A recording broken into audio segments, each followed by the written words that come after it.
If you blink, you'll miss it. An object from beyond our solar system is sprinting through the inner neighborhoods right now, so fast that even at its closest, most of us won't catch a clean look.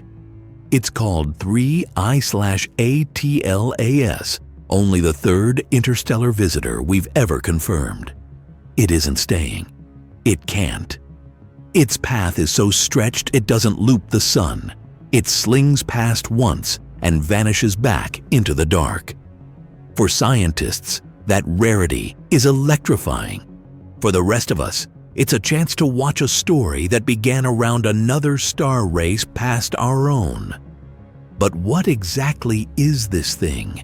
And why did it take astronomers about 5 minutes to whisper, "interstellar"? Let's rewind to the night it was spotted.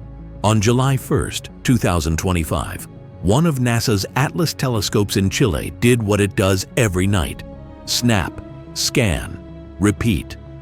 Atlas is built to catch fast movers against messy backgrounds, even across the galactic plane, the crowded bright band of the Milky Way that many surveys avoid.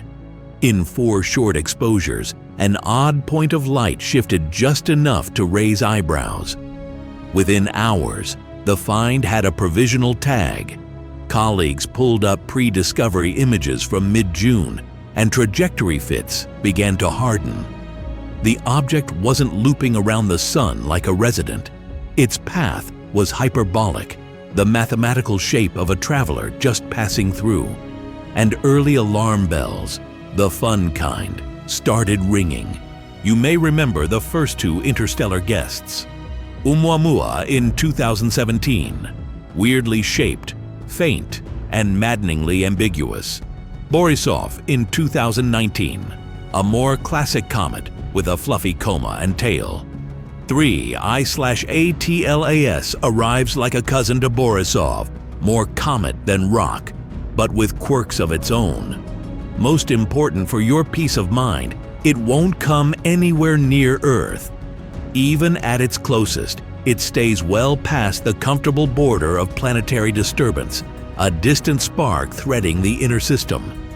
So what makes astronomers so sure this is an interstellar one-timer and not another icy member of our own deep reservoirs? That comes down to the shape of its path and its sheer speed. Every orbit is a story about gravity. Circles and ellipses belong to things the sun owns. Parabolas and hyperbolas belong to drifters. 3I/ATLAS is a drifter through and through. Its eccentricity is around 6, which is about as unbound as it gets. Translate that into plain language, and you get this. It arrived from the direction of Sagittarius with an approach speed near 58 kilometers per second, already moving too fast to be captured.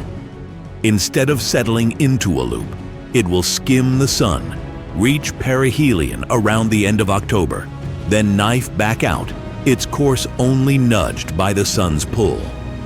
That high speed drives a lot of the drama.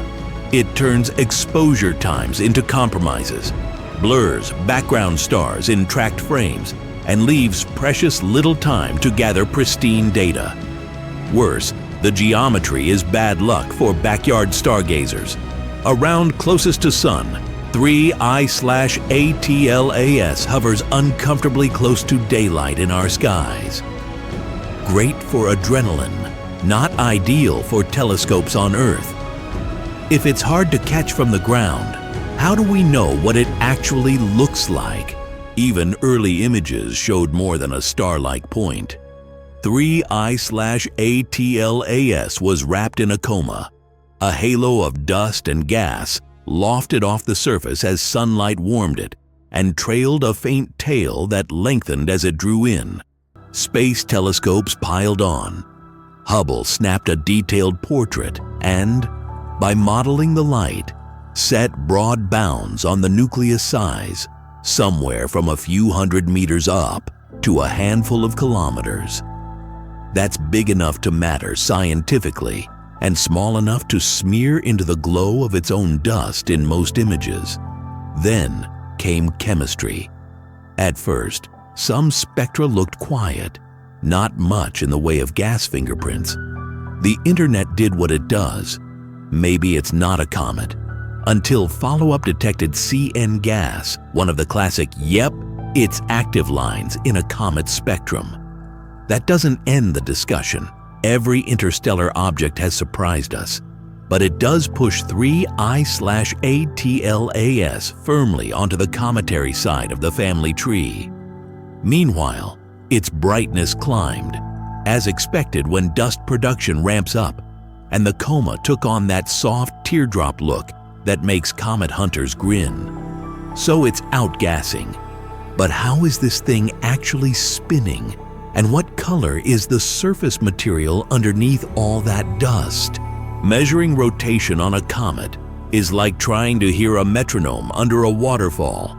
The Coma drowns the beat. With 3 I/ATLAS, early photometry showed very low amplitude flicker. The brightness barely budged over long watches, suggesting either a near round shape, a viewing geometry that hides the wobble, or a blanket of dust smoothing the signal. As more data poured in, one robust analysis converged on a rotation period near 16 to 17 hours. Pre-discovery attempts with different data hinted at other timescales, but weren't conclusive. The safest takeaway right now, it rotates, just not dramatically, and the Coma keeps the light curve flat. Color-wise, the reflected spectrum is redder than sunlight, broadly consistent with dark, processed material we see on many comets and outer system bodies. If the spin is modest and the Coma is real, what big questions can 3 I/ATLAS actually answer? A lot, as it turns out, because interstellar changes everything. Interstellar comets are postcards from planets we'll never visit. Their ices record the freezer burn temperatures and chemistry around another star. Their dust grains carry clues about formation, processing, maybe even space weathering far from here. Borisov taught us that an interstellar comet could be rich in hypervolatiles like CO compared to water. Oumuamua taught us that not every visitor throws off dust. Some may outgas in subtler ways, or be wrapped in a crust that hides their ices. 3 I/ATLAS sits somewhere between them, obviously active, yet not wildly so, and heading into a geometry where ground observers will struggle just when it gets most interesting.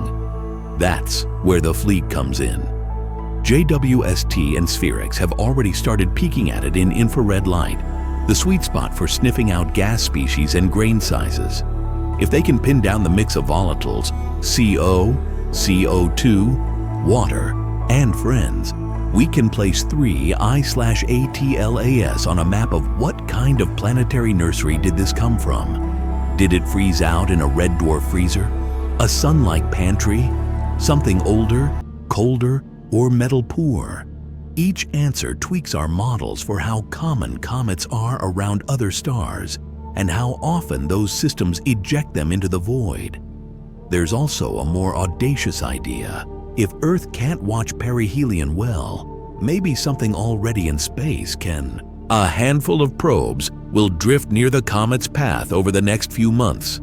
Not flybys in the Hollywood sense, more like opportunistic glances.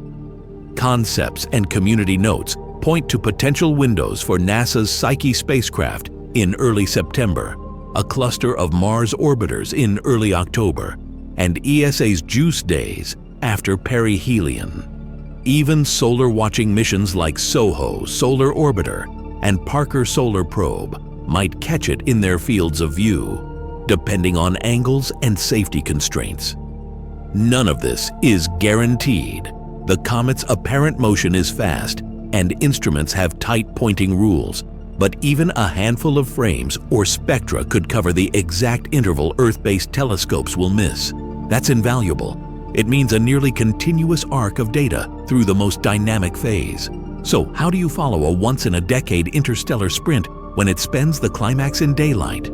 Mark II beats.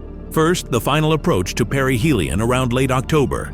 Expect rapid changes in activity, fresh reports on gas detections, and revised size shape constraints as data from world-class facilities roll in. Second, the re-emergence in early December when it swings back out from the sun's glare and becomes observable from Earth again. If you're a sky nerd, JPL's Horizons will publish live ephemerides you can feed into planetarium apps or observatory software. If you're simply curious, keep an eye on updates from NASA missions, observatories, and the fast-moving astronomers' telegram notes that often break news before formal papers do. What should you look for in those updates? Volatile IDs, CO versus CO2 versus H2O, dust production rates, any changes in the rotation period or amplitude as activity evolves, and final nucleus size bounds once the coma thins again.